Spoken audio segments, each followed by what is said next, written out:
Hi guys, welcome to Learning Electronics Repair. This is where I fix stuff and hopefully you learn how to do it. So this is the powered mixer we were looking at previously, three videos ago, and at the end of that video we had a lot of open circuit base resistors. Plus we had a 2-watt resistor here, 68 ohms that was open, we had a short circuit transistor and another transistor, the lid had blown off, and some more open circuit base resistors on the other channel. It's interesting that effectively this channel, the transistors on both the positive and negative side, the drivers actually went short, and on the other channel it was only on the negative half that went short. But when I got this was set to bridge mode, which effectively would be using both amplifiers in tandem. I don't know if the user had been operating it in bridge mode or if he just messed with the setting when he was just trying to get the thing to go out of protect mode. I really don't know. The base resistors I believe should be fusible resistors. I sent my little shopping list to the electronics shop up in the capital, Las Palmas, and they gave me these ones, so we'll see. They are 4.7 ohm and they look like they're probably 1 watt. This one should be a 2-watt 68 ohm. The original one looked like this, but it was blown completely in half. This one physically looks smaller, but it's a different type, so I will take his word for it. It is actually a 2-watt resistor. I fitted all the parts that required changing after the last video, so let's power this up and let's see now if it works. I'm going to connect it once again via the current limiter first, because when you've been working on an amplifier like this, it doesn't make sense just to apply the power. If something goes wrong, you're going to blow up a lot of transistors and things that you've just changed and have to start again. So current limiter on, let's power it up and let's see if it's still stuck in protect mode. The light bulb is up here. I have it set to limit. So we'd expect that light to come on bright and then go dim, possibly even go off. The protect lights are here so we can see them. So let's switch it on and see what it actually does now. Well, it's going bright and going dim. So there's no shorts as such in this. Look, it's going very dim now. But the protect lights are still on. Now it may be because I've actually got the current limiter in causing that to happen. So I'm going to take that out of the circuit and switch this on. And we still have protect lights on, okay? But nothing's gone bang. I didn't expect it would. So we still have problems with this amplifier, which we need to determine on both channels what the problem actually is. So the first thing we're going to do is measure the main voltages, which are going to be the supply voltages on the collectors of the transistors, the output voltage on the emitters, and the base voltages on the output transistors. Let's have a look, see what we have. So switch it on. Supply voltages then. So this should be plus 45. Well, I think my meter's not quite working right. It's saying overload. Let me just go again.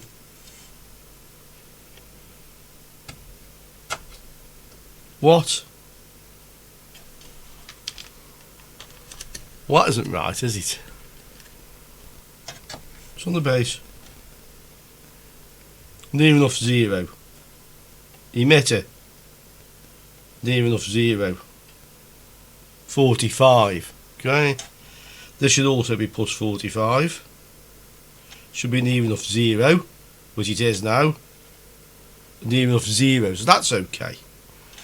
So on this channel, this should be minus 45. Near enough 0. Near enough 0, okay. And on this one, minus 45. Near enough 0. Near enough 0. So we've fixed all the voltages now, it would appear, but we still have a protect mode error. I want to see if this transistor is still getting hot, because I had a problem on this channel somewhere previously. I use the thermal camera because that's what I used before. Let's have a look. We've switched on, so let's have a look. So this is this group of transistors. Now you can see this one is getting hot, but the one that was getting hot before is actually here, is now cold. What's the temperature of that one that's getting hot? Let's have a look. Okay, about 45 degrees. And there's some other ones getting 59 degrees in here and one at 64. So there's obviously a problem here, but I've tested all the transistors in the circuit. What's going on with this one? Well, about 54 degrees again on there. 69. So both channels effectively seem to be doing the same thing now, and if you like, the heat signature, okay? But I'm sure there is something wrong. Well guys, I can't totally explain this. We have these transistors which are obviously getting to the 60 odd degrees, and the pattern basically looks the same now on both channels. But I've noticed, I've powered it back up again, and if you listen,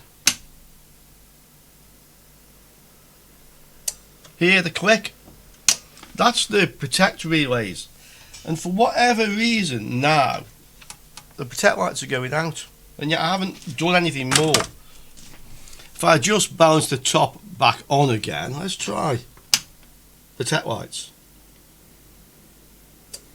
Yeah, see? So I'm going to have to put a signal into this and see what it's actually doing, but why are the protect lights going out now when it didn't go out when I first changed those components? I really don't know, and I'm a bit surprised that when it's effectively idle, some of those transistors are running to about 60 degrees, but I have the same pattern on both channels, as though it's either the same problem on each channel, which is a bit odd, or that's normal. I just recalled actually that this potentiometer was reading faulty previously, and I'm wondering if it's intermittent, so maybe that's why I got a protect light there. I didn't get a protect light, so I'm going to change this one. The other one reads okay actually. Yeah, the other one actually reads okay, so if it ain't broke, don't fix it, as they say. So I'm going to change this one, and then I'll see if they're set right. Somebody actually told me if I measure the voltage across the emitter resistors, I think it was, how to set this. So let's change this, let's just check that, and then if all the voltages read okay, once this has been changed, we will try it. I actually don't have any 470 ohm resistors, so I put a 500 in here. On the PCB, one end of the track is actually connected directly to the wiper anyway, so this effectively is just selecting between 0 and 500, whereas the other one was now, as it was, 0 to 470, so I'm confident that won't cause any problem because of the way it's connected up on the board. I'll put all the bolts back into the transistors now, fasten them down. I'll put some heatsink compound under them, and then we'll put it back together. If the protect lights are off, we can see about adjusting these. Right guys, I've figured out, I think, what was happening with the protection light. So if I power the mixer up with the light bulb limiter in, which goes dim, the protection lights come on. And if I then switch the light bulb out, power it off and back on, the protection lights are still on. But if I leave it for a minute or two and then power it up without the light bulb and see if the protection lights go out. So it seems to kind of lock the protection somewhere. It's probably got some capacitor charged up somewhere in that circuit. So that's why I think I have to switch it off for a couple of minutes and then I can power it up and the protection lights go out.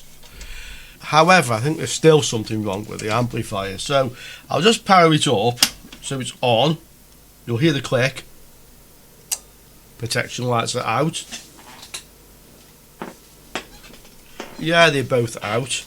Now, if I look at the base voltage, this is 0. And I think it should have a bit of like a bit of bias voltage on it. If you look at the emitter voltage, that's minus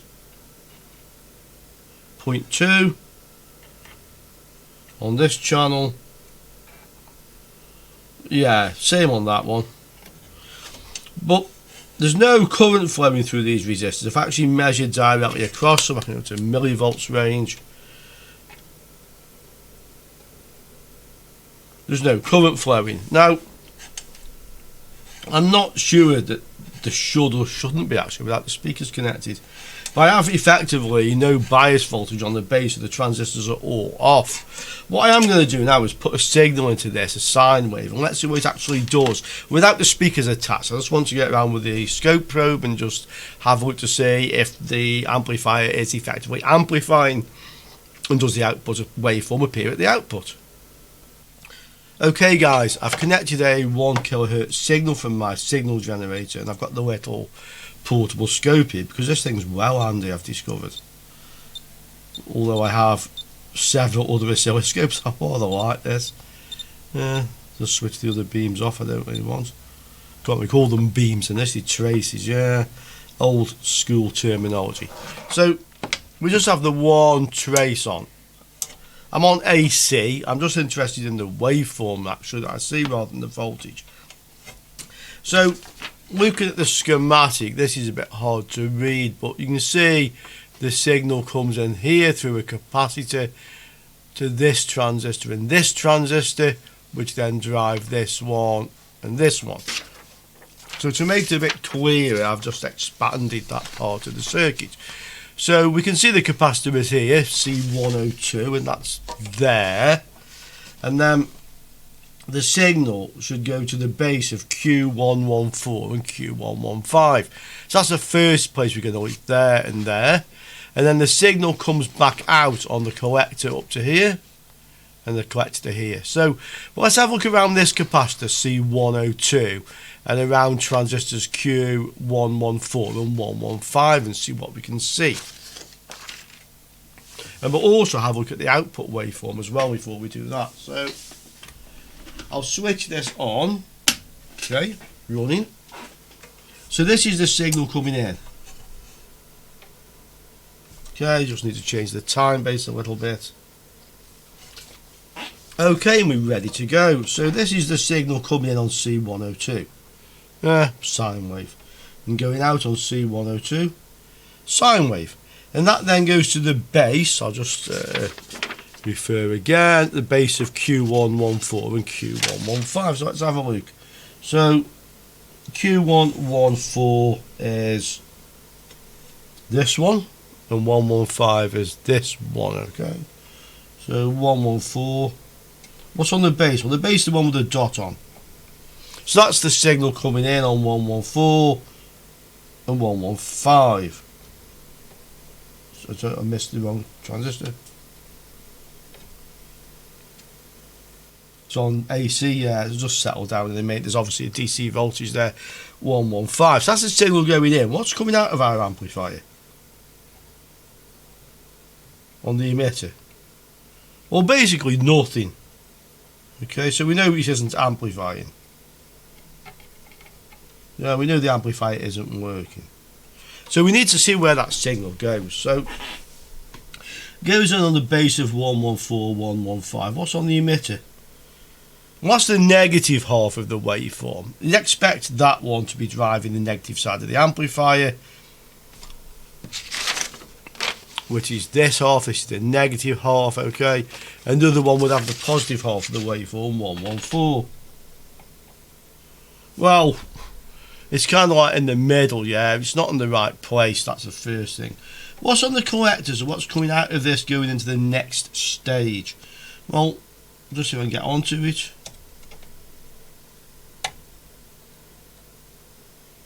Just wait for it to just come back down. There's obviously a DC voltage.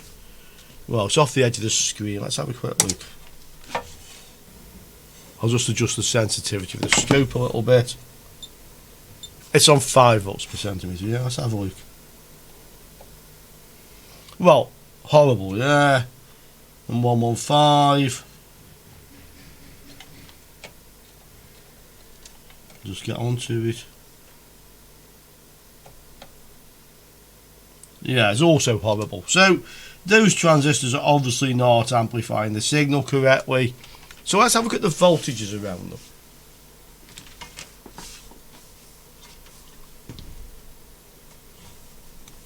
The problem, at least the first problem, is obviously early on in the amplifier stage, because we have the waveform going in here. This should give the negative half, and it kind of does. This should give the positive half, and it's kind of all offset wrong. And then coming out is not a waveform. Yeah, going into the next stage. I've removed all of these transistors now in this area. They tested okay in circuit, and they test okay out of circuit. So all of these transistors are okay. The same with the diodes, and all the resistors also read okay. Once the floating voltages have gone away from the capacitors, once they discharge, they all read okay. So all these components are fine. Now, I was a little bit puzzled as to what's wrong with this circuit, because we get no output. We've got sine wave coming in but nothing coming out. So I asked a few questions, not directly about this. I was interested about how the circuit actually operates. That's this circuit. How does this work? Yeah, I had some idea, but there were some things I wasn't very clear on. So I posted a question on Eve blog forum, which I will link in the description to this video. And I had a few replies, but in particular, I would like to thank a member on there, D Mills. D Mills gave me some very useful information about how this circuit operates. And I'm happy to say I can now actually tell you what's wrong with it. Why we have no output, even though all these components test okay. These two are the larger ones, here and here. And these 6 transistors are all the 6 that you see here. So that's all of those tested. Let me show you what I've now found and explain to you what's wrong with the amplifier. I'll switch the amplifier on and you'll hear the click as it goes out of protection mode. Okay, protection mode's off. Now let's have a look. So I have a 10 kilohertz audio signal coming in. And we can see the signal on here. I'll just show you there. It'll trigger once it gets to the middle, no doubt. There it is. So that's the signal coming in. I'm on AC because there's a lot of DC voltages around this circuit. So that's what's coming into the amplifier. And if we look, that signal goes through a capacitor to the base of Q114 and Q115. And we can have a look on there. So Q114 base has our audio signal. Q115 base has our audio signal. Okay, so all good so far. Now I'll explain in a moment what this circuit does, because this is very much relevant to the fault we have. But basically, the next stage of amplification is this transistor and this one. And these are the ones that are the larger ones here. And if you remember on the thermal image, this one was a bit warm and this one was cold on both channels. So the signal comes in onto the base here and it comes out on the collector. Yeah, here and here. So let's have a look what is on the collector of our 2 transistors. So this is the first one. And we have a waveform there. You see it's big, yes. So I'll just alter the sensitivity of the scope a little bit. Okay. We're on 10 volts per centimetre now. Let's have a look. So we have like almost a square wave there. And there, yeah. So it's like a distorted waveform. Okay. I'll tell you why it's distorted. And it's not distorted because of anything between the input and here. We know that tests okay. This explanation will tell you what's wrong with the amplifier. This part of the circuit is called a differential amplifier. It's actually called a long tail pair, and this is another one here. Okay, so the signal's going into both of them, driving these, but out here and here it's distorted. Now if you look, you have the base of these 2 transistors. This is where the signal comes in, okay? And you have the base of the other 2, and those bases, via this 1k resistor, the 620 ohm. You notice these are 1% tolerance, high tolerance resistors, and the capacitor, this goes to ground. The other end of here actually goes to the output of the amplifier, all the emitter resistors, which on here you can actually see that's where the resistors are, the capacitor, and this is the output, okay? So that is the other input to these transistors.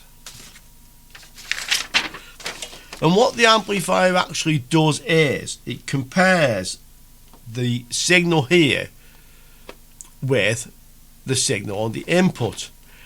And this is a feedback circuit. So basically, when you drive a positive waveform into here, the waveform is returned back here, and it decreases the difference between the two. It limits the gain, okay? Without the feedback, the amplifier will be like an open loop. A signal comes in and it goes straight to the output. It just gets amplified and amplified. So it needs a waveform coming back in here to compare with the waveform here to set the gain of the amplifier, okay? That's what these are. These other two transistors, if you look, are actually in the emitter circuit. So this is your plus 90 volts. Okay, supplies the two, and through the emitter, through these resistors, this collector then connects down to the minus 90. So these are NPN transistors, plus 90, minus 90. Okay. These two diodes effectively act as a voltage reference. So the base here is actually 1.2, 1.1 or 1.2 volts higher than here. Okay, it's not higher than the emitter because there's the emitter resistor. So what this circuit actually does, it effectively sets the emitter resistor about 0.7 of a volt or less than the negative rail. And that voltage flows through this resistor and effectively forms a constant current source, because the voltage drop across this resistor is always the same. Yeah, these in diode mode, you know, the diodes will read about 0.55, 0.55, which gives you about 1.1. Yeah, the base emitter junction here will drop about 0.6 of a volt, and that's why you get the voltage drop across there constant. This is a constant current generator, and it sets a constant current flowing through the differential pair. That's what it's doing. This is exactly the same in the PNP transistors, plus 90 through the transistor PNP, through the emitter resistors, through the transistors PNP, back to here, okay? And it does exactly the same thing. It sets the base to be, in this case, about 1.1 volt below the emitter, or rather below the rail voltage, yeah? And this again will cause the voltage drop across here to be about 0.5 of a volt, hence the constant current source. And it actually generates about 5 milliamps through each one. And we know all this stuff is working. We know the signal is getting here. What we need to have a look at is the signal coming here, which is coming back in from the amplifier. Yeah, we should see the same signal coming back here effectively to set the gain. I'll just explain these circuits again on paper just to make it clear, because these are well worth understanding. You will find these types of circuits not only in amplifiers but other analog transistor based equipment. So the first one is a constant current source. So what we basically have is an NPN transistor. This effectively is your load, yeah, and then this is your plus volt supply, okay? And what we actually have is we have a resistor coming down from the plus supply to the base of the transistor, and then here we have two diodes.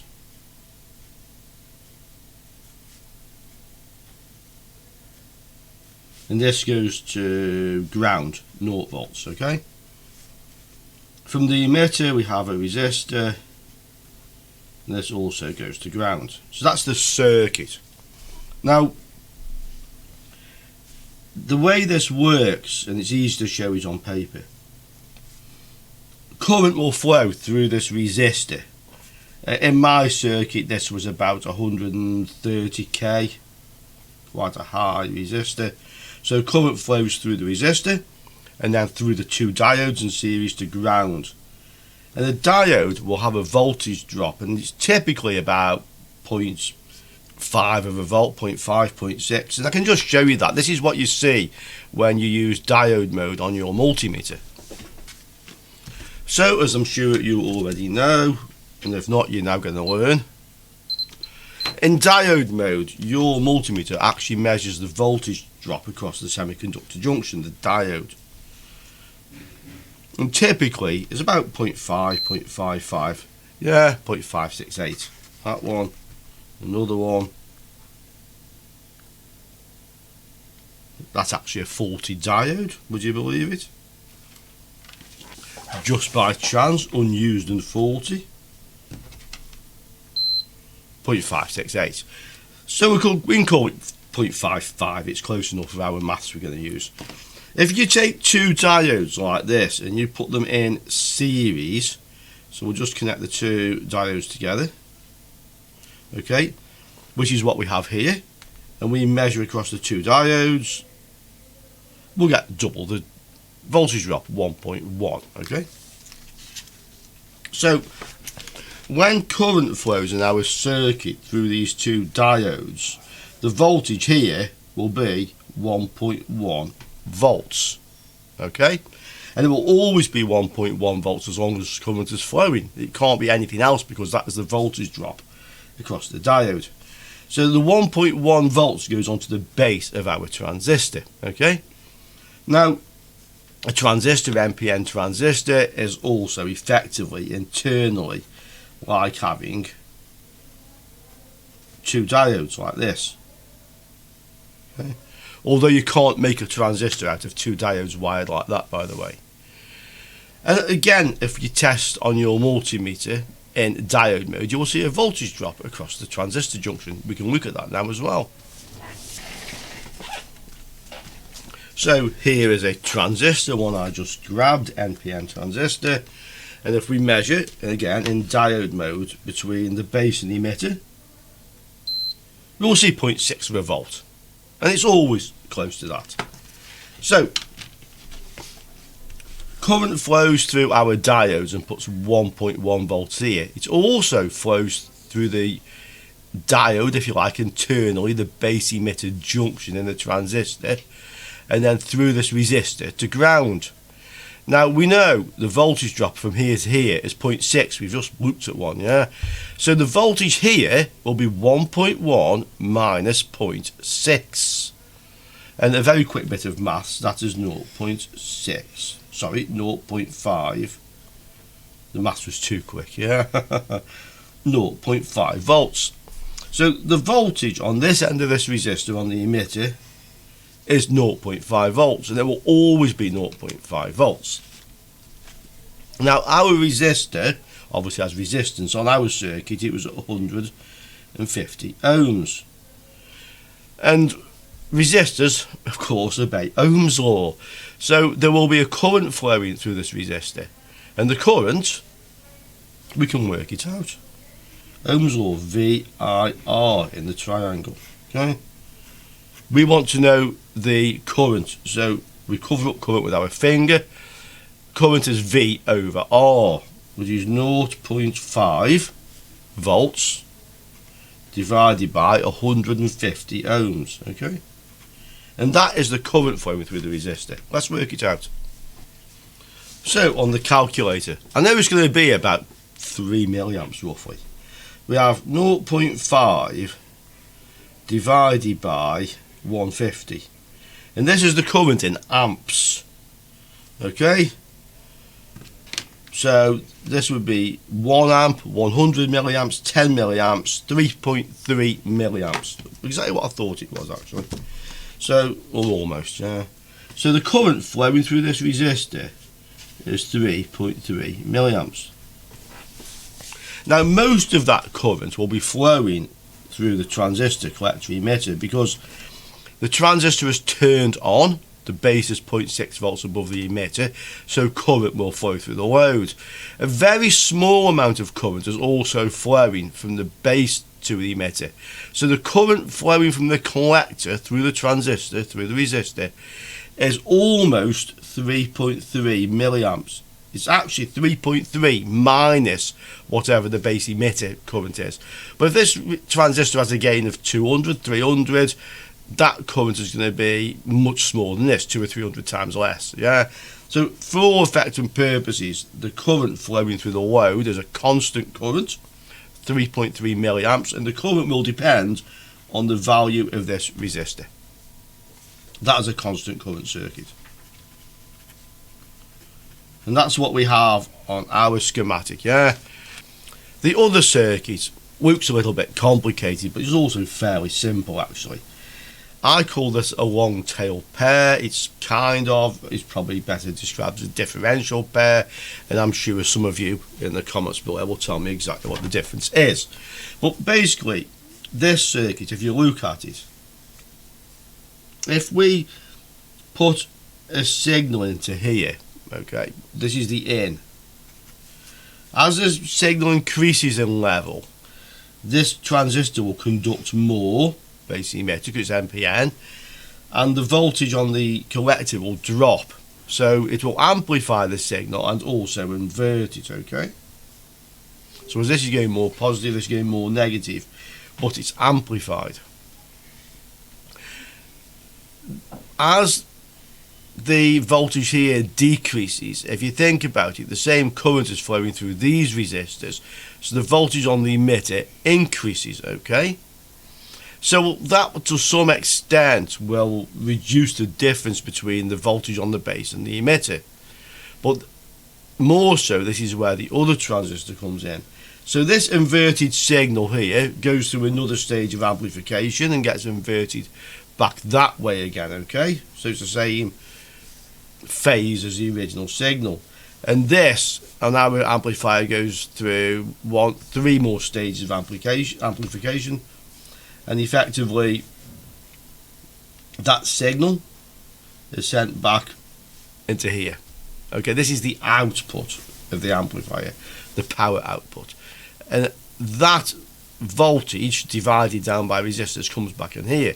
Now if you look at it, as this transistor turns on more, goes more positive, the signal will come back here, so this will also turn on more and feed current down through here. And what this will do is cause the emitter voltage to rise even more, and by doing so it limits the voltage difference between the base and the emitter. It limits the amplification. That's how I basically understand the circuit. So by applying the same signal back, or a proportion of it, into here, you limit the gain, you limit the amplification. I think from a repair point of view, what you really need to know is you need to have a signal coming in here, and you should have basically the same signal or a fraction of it coming in here, okay? These two resistors are quite low value compared to these two in series. This is 11.2k. These are like 100. So effectively, really, the emitters are pretty much connected to each other as a voltage divider goes. Most of the voltage is generated across here, not so much across there, okay?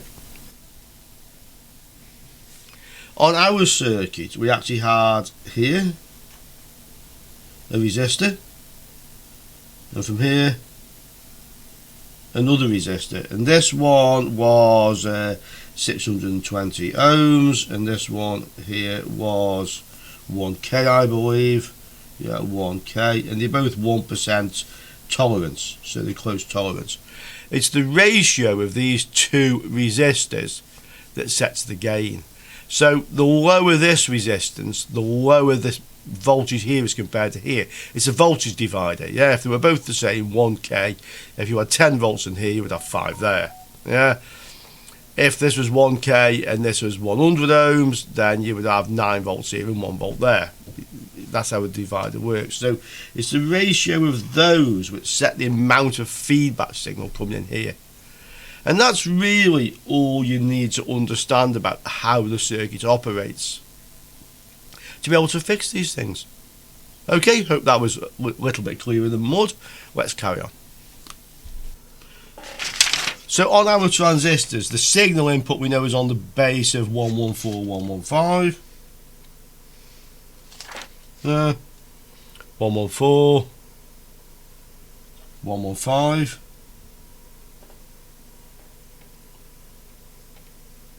Yeah, and the feedback signal coming back through the amplifier should be on the base of 117116. Let's have a look.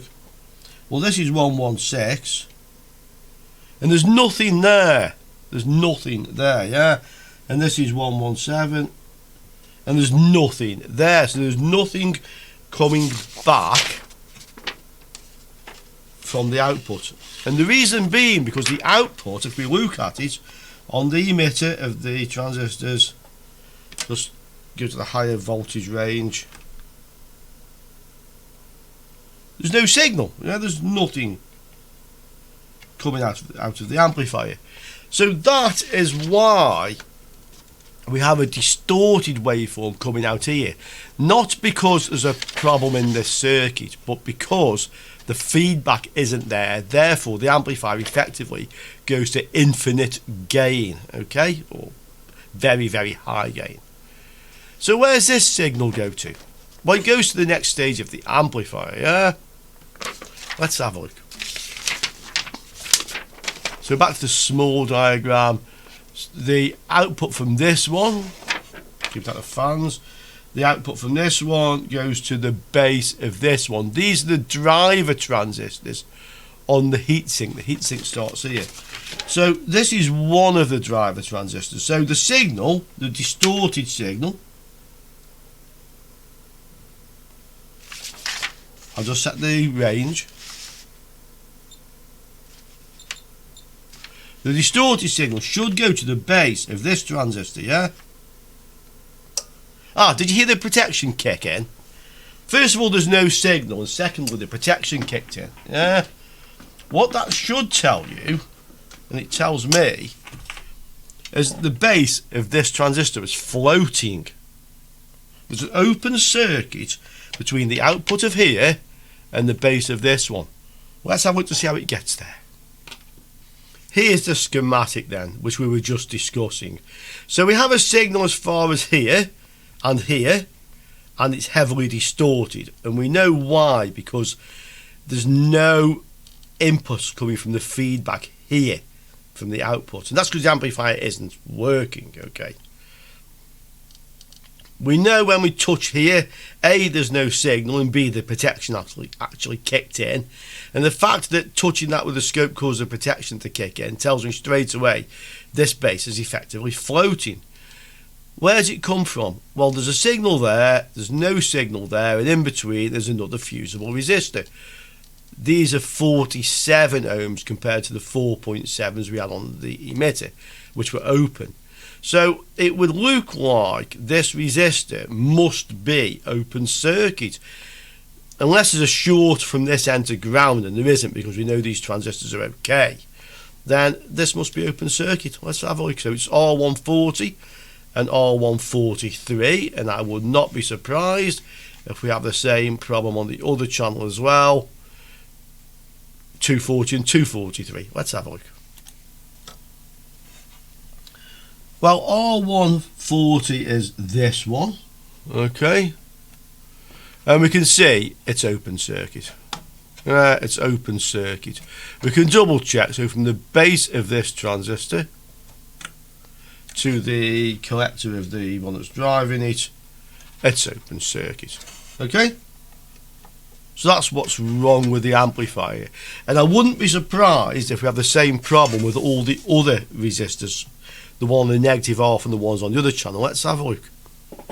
Well, R240, that's on the other channel, is here, and it's open circuit. Just test the meter. Meter's good.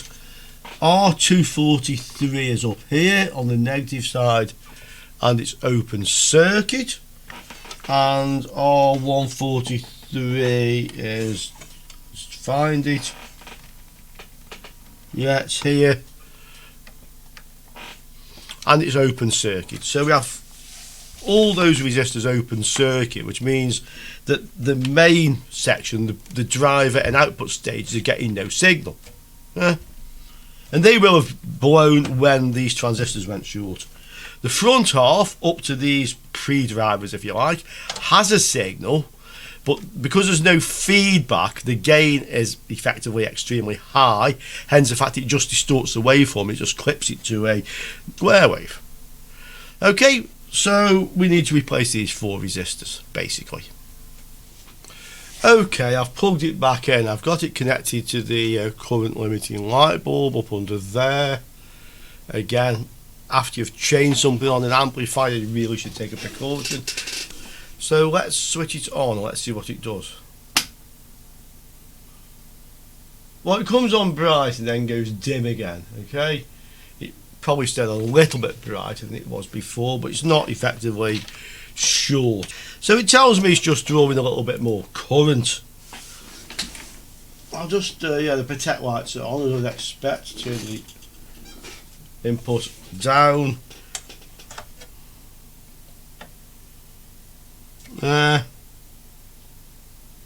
Just drawing a bit of current. So I think what we're going to have to do again is to switch the current limiter off and see what happens when we switch it on now.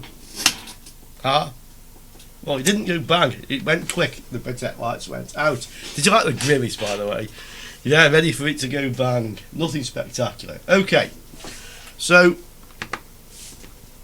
protect lights are off.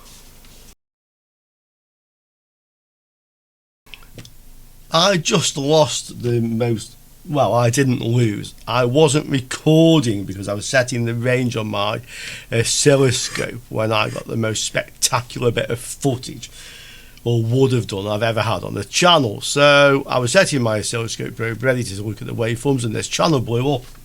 Not this one, the front one. So the resistor here, which is the equivalent of the one I changed back there, it blew up. And you can see the resistors here burnt up because they're not fusible resistors I put in. They were just 47 ohm resistors. So this channel went pop. But not straight away. I mean, you saw I had it switched on for a while. I was just setting the scope, so it was like maybe a minute or so till it blew up. So we need to now have a look to see what went wrong with it and try to figure out why it didn't go wrong straight away. So let's have a look at what we have now. We'll start with the output stages, okay? And these have gone short. We have a short here now. Okay. Compared with the channel which didn't blow up. Okay.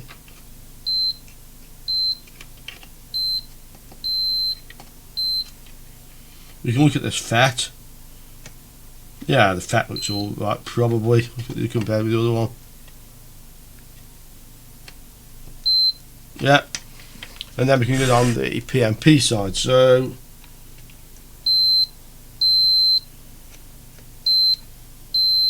short, short, short, short, short, short, and then these are the other channels didn't go bang. Okay.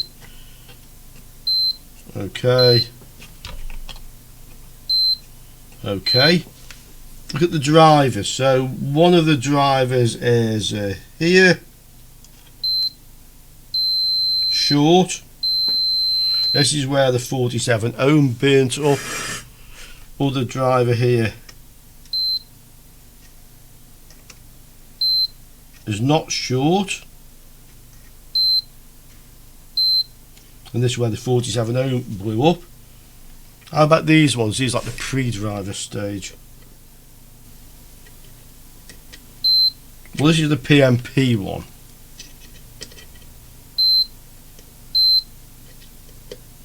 Looks okay. NPN one.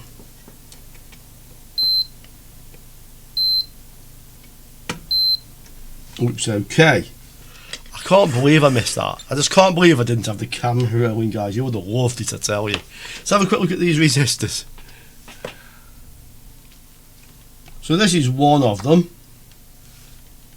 This is the one that blew, which probably tells me that Q121, which is fed by this, may be short. That's actually this one. Is this one?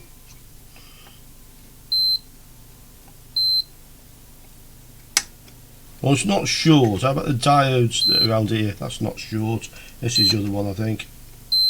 Not short. So it looks like what's happened now is all the output devices have blown up on this amplifier channel and taken at least one of the drivers with them. So let's take them all out. These are the PNP output devices, A1962A. I don't have any. And we can see this one is short. All pins, all three. This one reads short, all three. This one reads short collector emitter, but it's okay from the base to both. These are the NPN ones, C5242. Let's have a look at these ones. Reads okay, reads okay. That one reads actually okay. This one's short base collector, emitter, completely short. This one actually reads okay. So that's the output devices. Now, we know the layout of this pretty well now, so we know the drivers are this one and this one. Yeah, those two. That's where the emitter, where the base resistors are that burns up the 47 ohm. I really need to find some fusible ones. That's why you have fusible resistors and not normal ones. They're not a problem until it fails, and then these can set on fire. That's the basic difference. So we need to get fusible resistors and replace all the resistors I changed here with fusible ones. Let's have a look at these two. So we'll take the two drivers out as well. The devices next to them, by the way, these are diodes. I'll show you where they are in the schematic, but they're part of the voltage switching circuit together with these two MOSFETs, okay? But the driver is what I'm interested in. So the driver transistors are these two, Q123 and Q124. This is the diode that's blown up in half. So we also need to check this diode as well, D114. So that's the next thing we want to check. Those large diodes I mentioned, by the way, I'll just show you where they are on the circuit. So this is the MOSFET that switches between the 45 and 90 volt supply, and you can see a diode here. So this is to stop the 90 volts when it's switched on going back effectively into the 45 volt winding of the transformer. Okay, and the other one's there, obviously the other way round, and this is to stop the minus 90 volts again when it's selected with this switched on from going back into the 45 volt winding of the transformer. So that's what those two large diodes do on the heatsink. The MOSFETs are this one and this one. Let's have a look at these devices, see if these have blown up as well. So these are the drivers. And here they are. This is the NPN, this is the PNP. Just move the meter slightly so we don't have the glare. So the PNP, the NPN. Well, that one actually reads okay, and the PNP is short. Okay. That one is it completely short? Yeah, it's completely short. So that'll explain why this resistor blew up, and then the diode 114 is there. That actually survived this time. Okay, that's okay. This is why you should fit fusible resistors and not normal resistors I used. you think the resistor is okay, it'll work fine until something goes wrong, and then it may set on fire rather than just blowing like a fuse. That's the difference between a fusible resistor and a normal resistor. I need to get some fusible resistors. Let's go a little bit further back into the schematic.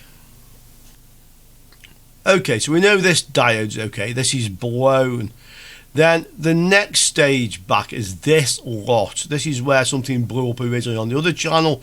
So we have the two diodes, D112, Q121, Q122, D113. So let's check all of those, and then we'll go back to this one and these, okay? Q121 is here. Let's have a look at it. Well, I don't read any shorts around it, and it hasn't blown up. Okay, and it don't have a problem with the positive on the collective emitter. That's that one. D112 is this one. Is okay. And then on the other side,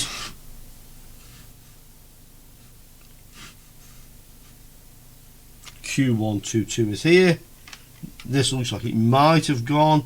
It's a bit blackened here. Yeah, that one's gone, Q122, and then the diode D111.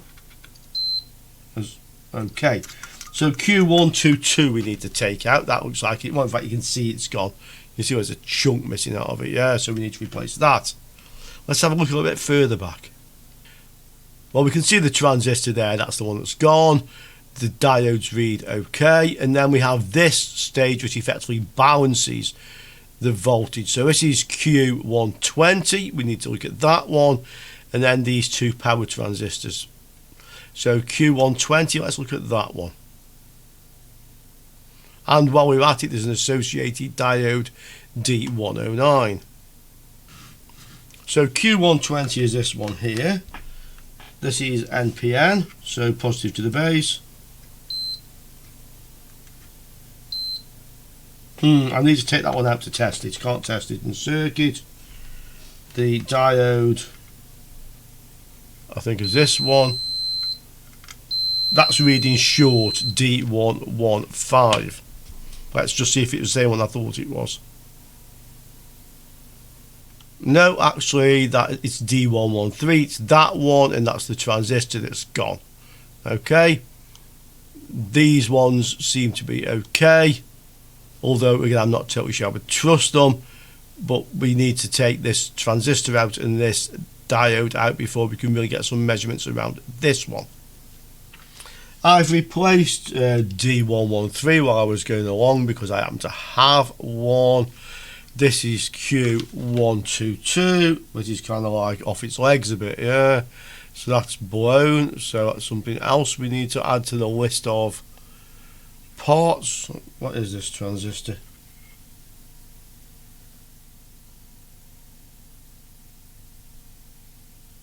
(2SA120). Is that 1200? Let's have a quick look under the magnifier. 1268 actually, so QSA 1268. So that is Q122, so we better see where its brothers and arms are on the PCB basically. Q122 goes here, and that was short, that diode was short. This one checks okay, but I think I'll order some of these parts anyway. Now we need to have a look a little bit further back again. So this is Q120. That was reading a little bit strange, but now we've taken the short circuit components out. Maybe we can get some sensible readings. It's probably best just to remove the transistor. Okay, so this is Q120. Let's get this out.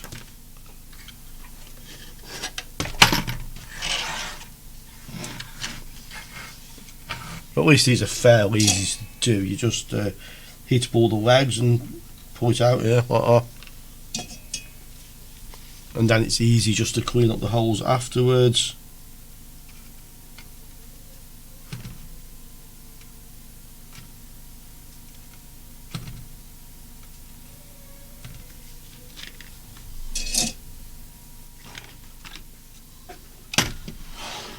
So here it is, Q120. How's this one looking? Actually, I have my analyzer here for something else I was doing, so we do it this way this time. Yeah, that's gone. That's gone this time, so that's that one. Just run another test to be sure. Oh, now he thinks it's a MOSFET, but it's not a MOSFET, it's a transistor, okay? Yeah, unknown faulty component. Let's have a look at it on the multimeter.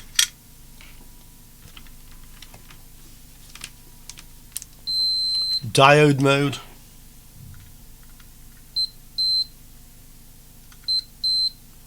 Yeah, look, there's a strange reading between the base emitter, so that's gone. That's another one of the 2SC4370s. So because that's gone, let's get a little bit further back as well. We'll check the other components around there. So in this area we have just zoom in a little bit, D108, D109 rather. We have D109 we need to test, and then we need to look back at these two transistors, 118, 119. Okay, D109 is actually behind here. Reads okay. And that brings us back to these two driver transistors again, where we were before really. So NPN may well be open circuit there. Need to take it out, base collector. And this one is, no, I tell you, that's the PMP because it has a solid white line there compared to here, yeah? Is that, no, it's just a little black mark on that bit of paint. It's not actually blown, yeah, on that capacitor. Can you see it? It's a little bit of paint actually. Okay. Try it again. So dot is the base, it's PMP, reads okay, reads okay, reads okay, and this is the NPN one. Reads okay, reads okay, reads okay. So it looks like it didn't get as far as here, and I suspect everything in front of that will be okay, but the problem is all behind it. So let's make a list of the things we need to buy for this now. These then are the parts that we need, that we know have blown. So these are the output transistors, the pair NPN, PMP. All three of these have gone, one of those have gone, but I will change all of them to be honest. These two are the driver transistors, the pair. We have two blown and one blown. These are also used as like the pre-drivers as well. They're commonly used on this PCB. We need 2 and 1, but the chances are I'll probably buy these like as 10 and 10 of these. This is the little one that blew up, the 2SA1268. One of the legs blew off. We need to change that. And while I'm at it, to be quite honest, I'll find the one that's complementary to it on the schematic and order those as well and probably change them at the same time. Okay, so that's actually this one, 2SC3198, but I'd already made a note of that. I've also noticed that on the schematic some of these transistors are KTC rather than 2SC. I need to look at that, but I suspect they're just a compatible thing, a different manufacturer. So that's what we need to buy, and I will price up to buy more. Okay, 4.7 ohm fusible resistors. We need 6, and I need to put the fusible ones in, otherwise if something goes wrong they will burn rather than just blow. Same with the 47 ohm, I need to find the fusible. I need another 68 ohm 2 watt. Actually I have a spare one, I bought 2 originally when I needed 1. These are all the other transistor types that I find on the PCB. That one, actually 3198, is the one I've also marked there. So I think, in fairness, if I can get like 10 each of these, if they're not too expensive, I will order them as well. And then anything else I found blown on this, as I go through, I will have all the semiconductors in stock I think that's probably the best way to go at this. So, we need some parts. I'll tell you what I will do, guys. I'll put in the comments, or I'll just put onto the text on the screen here the cost of these, the parts we need to fix, how much they cost for just the parts it needs to fix it, how much it costs to buy them in some quantity, and how much it would cost to just order everything in tens so that we effectively have everything we need for this repair. And then it's down to the customer to see what he wants to do with this. But I mean, this is quite an expensive piece of equipment, and if it costs him 100, 150 euros to fix it, it's still a lot less than replacing it. So it's down to what he wants to do. I'm confident we can repair it. Now, you're going to ask, in the final thoughts, why did it blow up? Because it didn't blow up instantly. It's a real shame I didn't have the camera running, because it was quite spectacular. I'll try to remember just leave it running in future. But when we originally repaired this, I didn't replace any of the output transistors, okay? I didn't replace any of them, the actual output devices. And it's quite possible that these were damaged already due to the stress of the drivers going short, because they feed into the base, they've blown the base resistors, therefore a lot of current's gone in there, and I suspect they were just walking wounded. And I also suspect the ones on the other channel may well be the same, which is why I want to order, say, 10 pairs of them, yeah? The other reason, if I order them in pairs, 10 of them, I have a better chance to match them for gain, possibly. The other possible reason is that this channel that blew up, this is the trimmer pot that I didn't change. That's the one that I did change. Now, I noticed that I'd moved this to a little bit of a different position than where it was originally. I didn't move it back. So this one was originally here, if you go back to the very start of the previous video, and I'd moved it to about there. So it could be that the amplifier just wasn't balanced, but I don't believe that this trimmer pot would be capable of causing the thing to blow up if you actually misadjust the balance. Yeah, that'd be a very bad design thing. Yeah, if it was made that if you adjust this wrong, it explodes the output devices and some other things. So that's my take on it. But you know, you guys, comments below. I hope the customer says yes, and if he says yes, I will try to fix it.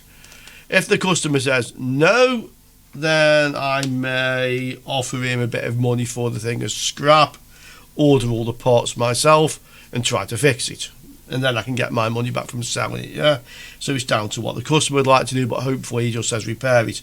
Anyway, on the screen by now, you will have seen the repair cost. I don't know exactly what it is myself. I know what the cost was so far, and we'll take it from there, yeah? Hopefully see you all on part 3. Ciao for now, guys.